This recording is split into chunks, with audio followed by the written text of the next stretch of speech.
평일 오전 10시 울산의 한 낚시터입니다. 낮술에 취해 하품을 하는 한 남자가 있어요. 은퇴한 자산가일까요? 아닙니다. 연봉 1억이 넘는 현대차 공장의 현역 노동자예요. 그의 일과는 이랬습니다.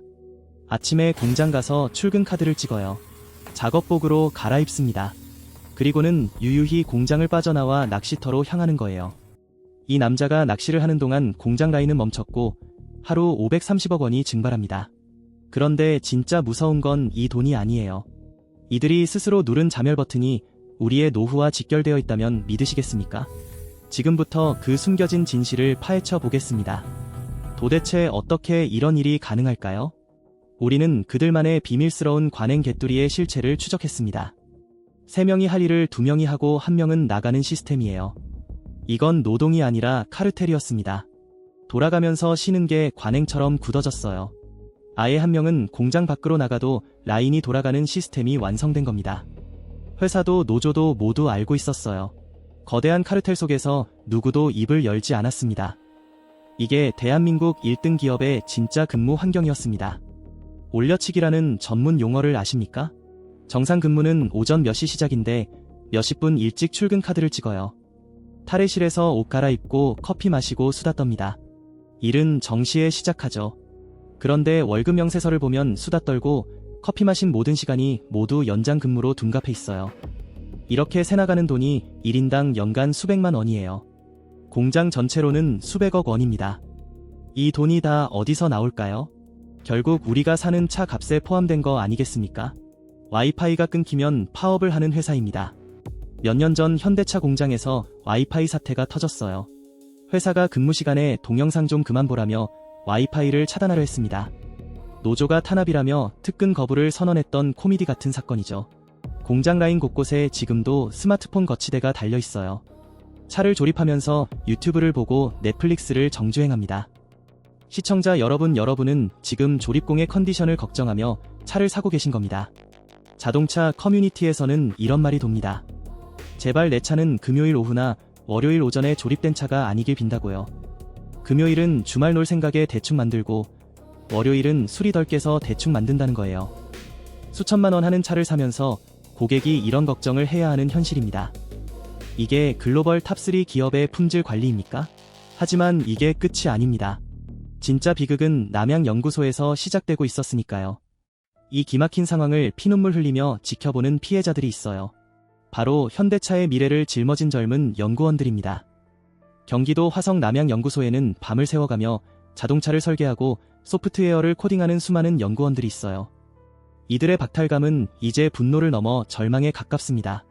블라인드 같은 직장인 커뮤니티에 가보면 피 맺힌 절규가 쏟아져요. 석사 박사 따고 들어와서 매일 밤 몇 시까지 야근하며 코딩하는데 연봉 몇 천만 원 받는다고 합니다. 그런데 고졸 생산직 선배들은 유튜브 보면서 일하고 툭하면 파업해서 성과급 챙기고 연봉 몇 억을 받는다는 거죠. 밤새 코딩하는 석박사 연구원보다 유튜브 보는 생산직이 돈을 더 많이 가져가는 역설입니다. 더 심각한 건 성과급의 역설이에요. 회사가 역대급 실적을 냈을 때 가장 큰 혜택을 보는 건 늘 노조의 보호를 받는 생산직이었어요. 사무직은 노조 가입 대상이 아니거나 힘이 약해서 협상 테이블에서 늘 뒷전으로 밀립니다. 차에 결함이 생기면 어떻게 될까요? 생산직은 설계를 잘못해서 조립이 안 된다며 연구소를 욕하고, 연구소는 설계대로 조립을 안 하고 대충 하니까 불량이 난다며 생산직을 욕해요. 하지만 목소리 큰 노조가 있는 생산직이 늘 이깁니다. 공부해서 기술 가진 사람은 바보 되고 떼쓰고 목소리 큰 사람이 왕이 되는 세상이에요. 이게 과연 우리가 물려주고 싶었던 대한민국입니까? 심지어 이들은 몇 년 전 단체 협상안에 정년 퇴직자 자녀 우선 채용 조항을 넣으려다 여론의 문매를 맞고 철회한 적이 있습니다. 말이 좋아 우선 채용이지 사실상 일자리 대물림 고용 세습을 하겠다는 거예요. 조선시대 음서제도 아니고 아버지가 현대차 노조면 아들도 현대차 들어가는 현대판 귀족을 만들겠다는 심보죠. 결국 유능한 인재들은 테슬라와 네이버로 탈출하고 있습니다. 이런 불공정한 구조를 견디지 못한 젊은 인재들은 조용히 짐을 싸요. 유능한 개발자들은 네이버로 카카오로 심지어 경쟁사인 테슬라 코리아로 이직해버립니다. 현대차는 엔지니어의 무덤이다 라는 말이 업계 정설이 되어버린 지금 인재가 떠난 자리에 혁신이 싹틀 리가 만무해요. 지난 몇 년 정의선 회장은 우리는 IT 기업으로 거듭나겠다고 선포하고 수조 원을 쏟아부었습니다. 하지만 결과는 어땠을까요? 처참했습니다. 이유는 기술이 없어서가 아니에요. 조직 내 파벌 싸움 때문이었습니다. 현대차 내부에는 수십 년 동안 회사를 지배해온 기계쟁이들과 새로 영입된 IT쟁이들이 물과 기름처럼 섞이지 못했어요. 기계공학과 출신 임원들은 개발자들을 향해 기계도 모르는 것들이 컴퓨터만 두드린다며 무시했고 결제 서류를 반려했습니다. 그 결과물이 무엇인지 아십니까? 차세대 소프트웨어 플랫폼은 차에 설치하자마자 에어컨이 제멋대로 켜지고 계기판이 꺼지는 누더기가 됐어요. 몇 년 동안 수천억을 썼는데 실제 차에 적용할 수 있는 코드는 30%도 안 된다고 합니다. 자율주행은 더 가관입니다. 여러분 작년 뉴스에서 보셨던 청계천 자율주행 시연 영상 기억하시나요? 운전석에 사람이 없는데 핸들이 스르륵 돌아가고 신호를 지키는 그 멋진 모습이요. 그건 완벽하게 연출된 몇 분짜리 쇼였어요. 수십 번의 리허설을 거쳤고 경로를 미리 입력해 놓았으며 돌발 상황이 없도록 통제된 환경에서 찍은 한 편의 영화였을 뿐이죠. 제네시스에 탑재하겠다던 자율주행기는 벌써 몇 년째 연기되고 있습니다. 반면 테슬라는 어떻습니까? 전 세계 수백만 대의 차가 매일 도로를 달리며 데이터를 수집하고 인공지능을 학습시켜요. 지난 영상 보신 분들은 아시겠지만 작년 11월에는 한국의 자율주행이 인증받고 들어왔어요. 수조 원을 투자해서 미국의 세운 자율주행 합작사 모셔널은 매년 수천억 원의 적자를 내고 있고 직원들은 구조 조정당하고 있습니다. 정작 중요한 AI 칩 기술은 하나도 없어서 엔비디아 본사에 찾아가 칩 달라고 구걸하며 대기자 명단에 이름을 올리는 게 글로벌 몇 위 현대차의 초라한 기술 현주소예요. 우리가 집안 싸움하는 동안 중국 BYD는 테슬라를 제치고 전기차 판매 세계 1위를 달성했습니다. 더 무서운 건 사오미예요. 스마트폰 만들던 회사가 전기차를 내놓는데 포르쉐를 닮은 디자인의 성능은 테슬라급인데 가격은 현대 아반떼 수준입니다. 출시하자마자 수만 대가 완판됐어요. 개발 기간이요. 고작 몇 년 걸렸습니다. 현대차가 노조랑 임금 협상하고 파워판에 만에 싸우는 그 몇 년 동안 중국 기업들은 신차를 개발해서 출시까지 끝내버리는 속도전이에요. 보십시오. 중국 시장에서 밀려난 폭스바겐이 공장 3개를 닫고 3만 명을 자르고 있습니다. 폭스바겐은 판매량 기준 세계 2위 자동차 회사였어요. 그런데 중국 BYD한테 밀려서 공장을 폐쇄한다고 발표했거든요. 직원 3만 명을 감원한다고도 했고요. 울산 공장이 다음 차례가 아니라고 누가 장담할 수 있을까요? 폭스바겐이 중국 시장에서 밀려나 공장을 폐쇄하고 수만 명을 감원하는 역사적 사건이 지금 우리 눈앞에서 실시간으로 벌어지고 있는데도 울산의 엔진은 여전히 과거의 회전수만을 고집하며 멈춰서기를 반복하고 있는 셈이죠. 2025년 8월 말에 파업 투표가 진행됐어요. 찬성률이 86%였습니다. 7년 만에 파업이었죠. 9월부터 부분 파업이 시작됐고 2026년 1월 현재까지 이어지고 있어요. 노조 요구 사항을 볼까요? 기본급 19만원 인상입니다. 성과급은 1000%를 요구했어요. 정년을 60세에서 64세로 연장하라는 것도 핵심이었죠. 사측 반응은 어땠을까요? 기본급은 물가 상승률 수준인 2에서 3%만 인상하겠다고 했어요. 성과급은 400에서 500% 수준을 제시했습니다. 정년 연장은 인건비 부담을 이유로 거부했어요. 격차가 너무 컸습니다. 조합원 수만 명이 모였어요. 부분 파업이 진행되면서 생산 차질이 발생했습니다. 하루에 수천 대 생산이 중단됐어요. 4시간 파업 시 최소 2,000대가 못 나간다고 추정됩니다. 손실액도 어마어마해요. 하루에 약 530억 원 손실이 발생한다는 계산이 나왔습니다. 연간으로 따지면 1조 원 이상 손실 가능성이 제기되고 있죠. 과거 누적 피해는 더 심각합니다. 지금까지 21조 원을 초과했다고 해요. 울산 공장 라인을 볼까요? 컨베이어가 정지했습니다. 가동률이 급락했어요. 부분 파업이 반복되면서 생산 리듬이 완전히 깨진 거죠. 문제는 부품사까지 파업에 들어갔다는 겁니다. 현대 모비스 자회사가 동참했어요. 현대차는 적시 생산 시스템을 쓰고 있거든요. 부품이 필요한 순간에 딱 맞춰 들어오는 방식이에요. 부품 공급이 끊기면 완성차 생산이 즉시 중단됩니다. 국내 생산 비중이 38%예요.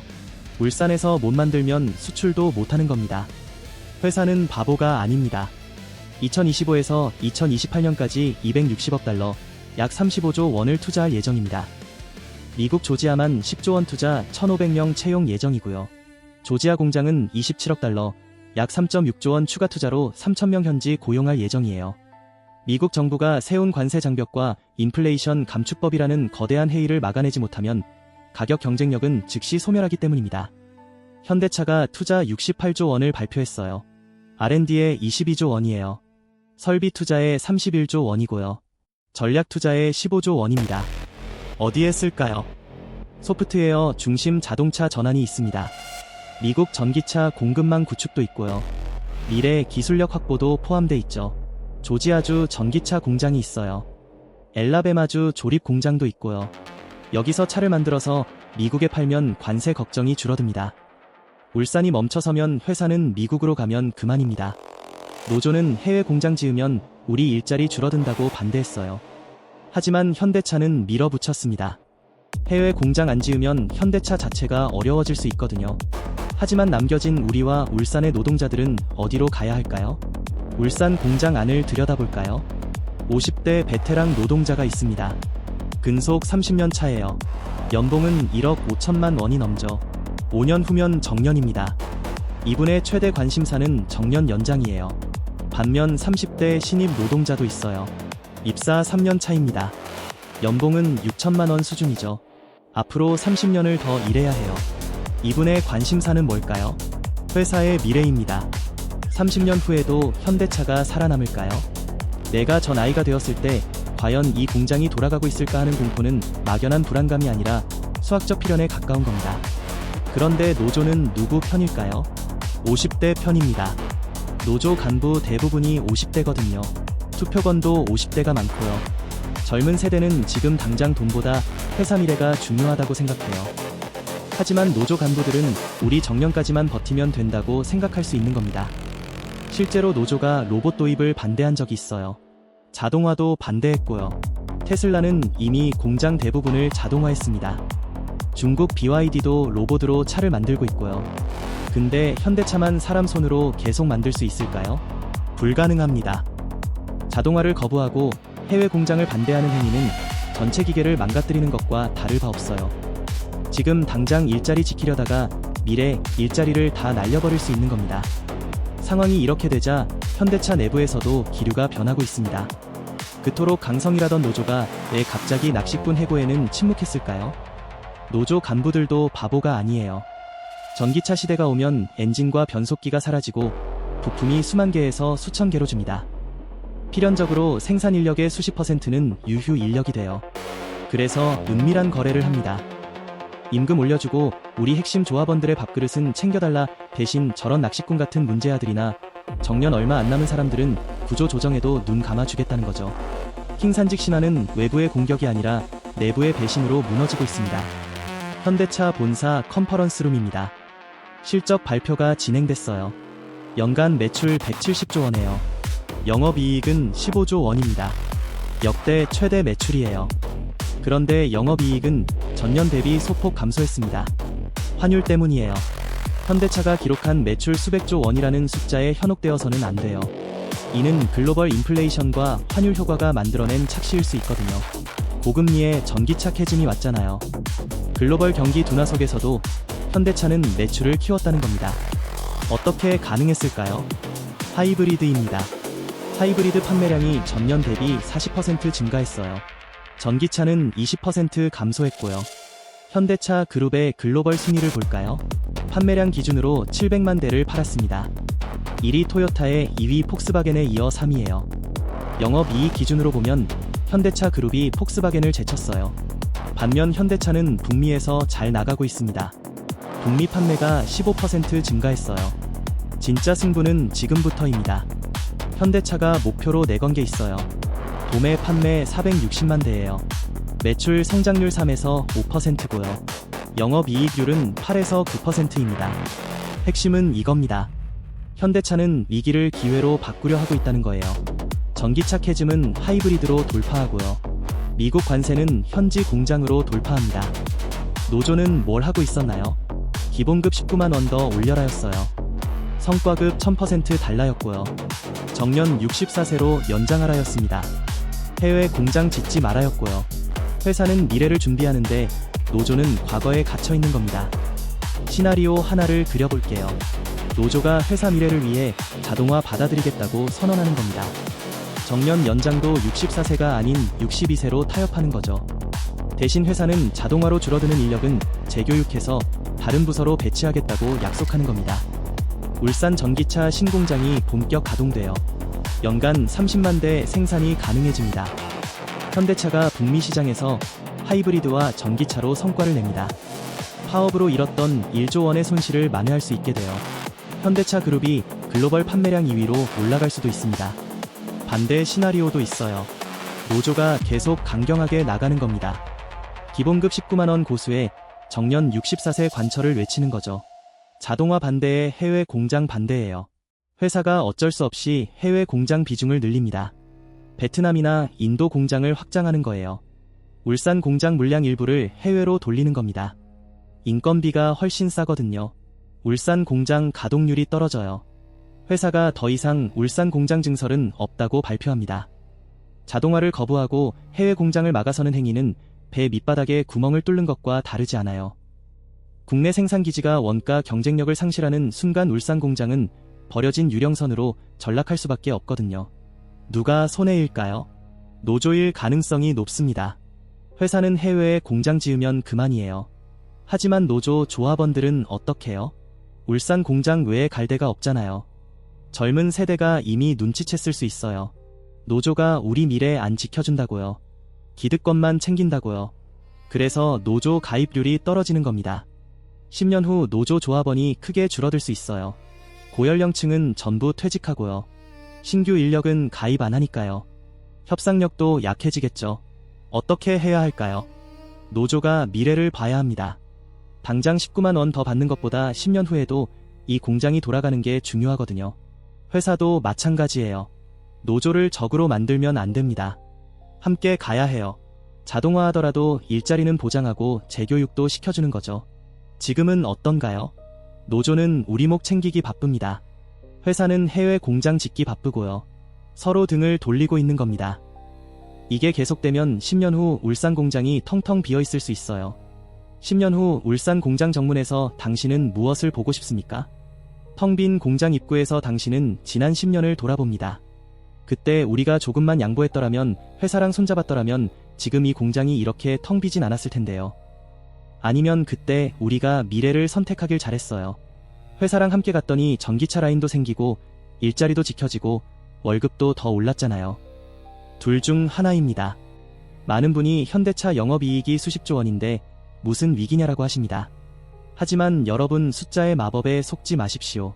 그 수십조 원은 달러 환율이 높아서 생긴 환율 효과, 그리고 아직까지는 잘 팔리는 가솔린 디젤차를 비싸게 팔아서 남긴 마지막 유산이에요. 이건 과거의 성적표이지 미래의 보증수표가 아닙니다. 몇 년 전 핀란드의 노키아도 영업이익이 수조 원이었어요. 우리가 세계 1등인데 설마 망하겠어라고 자만하다가 아이폰이라는 파도가 덮치자 불과 몇 년 만에 흔적도 없이 사라졌습니다. 지금 현대차를 둘러싼 징후들이 노키아 때와 너무나도 흡사해요. 내부의 파벌 싸움, 도덕적 해이, 인재 유출, 그리고 혁신의 지체의 모든 시그널은 단 하나를 가리키고 있습니다. 이 화려한 유람선은 지금 서서히 침몰하고 있다는 거예요. 노키아가 망할 때 핀란드 경제 전체가 휘청였습니다. 현대차가 무너지면요? 울산 경제는 물론이고 대한민국 제조업의 뿌리가 흔들려요. 대한민국 제조업이 흔들리면 여러분의 국민연금도, 애지중지 지켜온 아파트값도 절대 무사할 수 없습니다. 제가 오늘 이렇게 쓴소리를 쏟아내는 이유는 단 하나입니다. 제발 위기를 직시하라는 겁니다. 설마 하다가 아차 하는 순간 그때는 이미 늦어요. 그 갈림길이 바로 지금이에요. 연봉 1억 원 귀족 노조도, 글로벌 3위 현대차도 과거에 갇히면 미래가 없습니다. 함께 가야 둘 다 살아요. 구시대의 유물과 함께 침몰할 것인가, 아니면 변화라는 파도를 탈 것인가, 선택의 시간이 우리에게도 다가오고 있습니다. 새로운 세상을 함께 발견하는 개척자가 될 것인지, 아니면 구시대의 유물과 함께 심연으로 가라앉는 반란군으로 남을 것인지 결정해야 합니다. 여러분은 현대차의 미래가 미국 조지아에 있다고 보십니까? 아니면 여전히 울산에 있다고 보십니까? 여러분의 생각을 댓글로 남겨주세요. 지금까지 나만의 경제학이었습니다. 다음에도 더 좋은 영상으로 찾아뵙겠습니다.